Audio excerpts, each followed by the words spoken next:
যারা সব সময় আস্তাগফিরুল্লাহ পড়ে তাদের রিজিকের কোনো টেনশন হয় না, রিজিক নিয়ে তাদের আর কোনো চিন্তা থাকে না।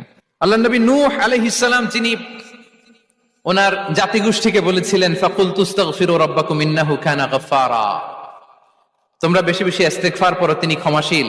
ইস্তিগফার পড়লে কি হবে? ইউরসিলিস সামাআ আলাইকুম মিদরারা, রহমতের বৃষ্টি বর্ষণ হবে, তোমাদের জমিগুলো উর্বর হবে।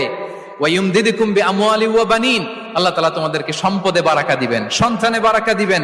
ওয়া ইয়াজআল লাকুম জান্নাতিন ওয়া ইয়াজআল লাকুম আনহারা, তোমাদের ফসল ক্ষেতগুলো সবুজ শ্যামল হয়ে ভরপুর হবে, তোমাদের রিজিকে বারাকা নেমে আসবে।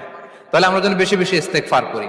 বিষ্ণু ঈসা ইসলাম বলেছেন মান লাযামাল ইস্তিগফার জাআলাল্লাহু লাকুম মিন কুল্লি দিকিন মাখরাজা ওয়া মিন কুল্লি হাম্মিন ফারাজা ওয়া ইয়ারযুকহু মিন হাইসু লা ইয়াহতাসিব, যে সব সময় ইস্তিগফার পড়ে তার কোনো টেনশন থাকে না, তার জীবনে দুশ্চিন্তা আসে না।